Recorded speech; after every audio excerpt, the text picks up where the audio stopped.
मित्रों, सभी का स्वागत है आपके अपने चैनल स्वरान अकेडमी क्लासेस पर। यहाँ बात करेंगे उत्तर प्रदेश अटल बिहारी वाजपेयी मेडिकल यूनिवर्सिटी की। इसमें मॉपअप राउंड है, तो अगर आप मॉपअप राउंड कराना चाहते हैं तो आपको अगर सीट मिल चुकी है राउंड 1 और राउंड 2 में, तो सीट को रिज़ाइन करना होगा, यानी सीट के लिए इस्तीफ़ा देना होगा, सीट आपको छोड़नी होगी, तभी आप मॉपअप राउंड में प्रवेश कर पाएंगे, यानी काउंसलिंग करा पाएंगे। तो इसके लिए आपको करना क्या है, लिंक एक्टिव हो चुका है, आप रिज़ाइन के ऑप्शन पर जाना होगा। तो आइए देखते हैं कैसे आप पहुंचेंगे वहां तक। जैसा कि आप सभी लोग जानते हैं कि गूगल से आप सभी लोग ओपन करते हैं चीज़ों को और आप ऑफिशियल वेबसाइट पर पहुंचते हैं। तो देखिए, ये इसकी ऑफिशियल वेबसाइट है, आप बखूबी से जानते हैं। और यहाँ पर जो है, आप अगर आप डेस्कटॉप मोड पर लगाएंगे तो इसका इंटरफेस आपको बेहतर दिखेगा। देखिए, ये मॉपअप राउंड की सीट मैट्रिक्स भी अपलोड हो चुकी है, आप सभी लोगों ने देख ली होगी। अब आपको करना है रिज़ाइन करने के लिए यहाँ पर लॉगिन करना है।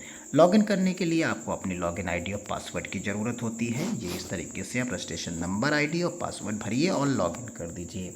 जैसे यही आप लॉगिन करेंगे तो सामने आपके लिए देखिए यहाँ पर एक लिंक एक्टिव हो चुका है, आप यहाँ से रिज़ाइन कर सकते हैं। देखिए, ये लिंक आपको सबसे ऊपर ही दिखने लगेगा। देखिए, ये लिंक आपके सामने है, इसी यहीं से आपको रिज़ाइन करना है। यहाँ पर अपनी डिटेल और बाकी चीज़ों को फिलअप कर देना है। अब यहाँ पर देखिए, एक चीज़ इम्पोर्टेंट दी गई है, उसे देख लीजिए।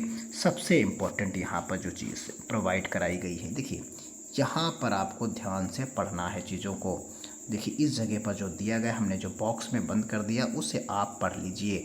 ध्यान दें, जिन अभ्यर्थियों को काउंसलिंग के पिछले किसी भी दौर का मतलब यहाँ पर राउंड 1 से है और राउंड 2 से है, यानी राउंड 1 में या राउंड 2 में पिछले किसी भी दौर में प्रवेश दिया गया और वह काउंसलिंग के मॉपअप राउंड में, अगर आप मॉपअप राउंड में भाग लेना चाहते हैं तो प्रवेशित सीट से अनिवार्य रूप से आपको इस्तीफ़ा देना होगा। कृपया ध्यान दें, त्यागपत्र देने के लिए वाली सीट पर उम्मीदवार का कोई अधिकार नहीं होगा। तो यानी क्लियर है, आप रिज़ाइन कर देंगे तो फिर आप उस पर कोई दावेदारी नहीं करेंगे।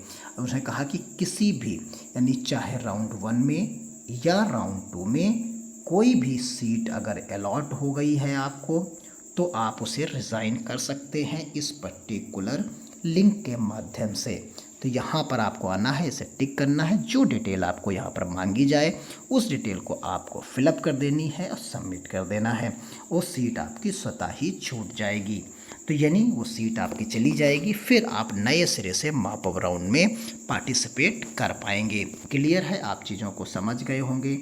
यदि मॉपअप राउंड में आपको भाग लेना है और पहले आपको सीट मिल चुकी है, तो आपको इस लिंक के माध्यम से रिजिग्नेशन देना होगा कि आप वो सीट छोड़ रहे हैं। तो मिलते हैं अगली अपडेट के साथ, क्योंकि ये जो टाइमिंग है इसकी रिजिग्नेशन की, वो आप देख लीजिए। यहाँ पर जो टाइमिंग है रिजिग्नेशन के लिए, देखिए, start the of resignation from seat online for the candidate login allotted in round 1 and round 2। तो ये 31 तारीख से शुरू होगा और एंड कब होगा, 5 अगस्त तक। तो यानी 31 तारीख से आप 31 यानी आज से 31/7/2024 से शुरू करके ये आप 5 अगस्त 2024 तक इसे जो है रिजाइन करने का हमको मौका दिया जाएगा। फिर उसके बाद एक फिर से सीट आएगी, आप सभी लोग जानते हैं। जो अभी सीट मैट्रिक्स आई है उसमें करीब 3800 जो है 15 सीट्स बाकी हैं, जिसमें प्राइवेट की सीट्स जो हैं वो करीब 3651 सीट्स बाकी हैं और गवर्नमेंट की जो सीट्स हैं वो करीब 164 सीट्स बाकी हैं। तो यानी ये सीट्स बाकी हैं। आप कुछ लोग रिज़ाइन करेंगे तो उसके बाद जो डाटा आएगा वो थोड़ा सा बेहतर डाटा होगा, यानी इससे और ज़्यादा यहाँ पर डाटा आपको यहाँ पर दिखेगी। और वो डाटा आपको दिखेगा कब, 7 तारीख को। वो आप 7 तारीख को देख पाएंगे।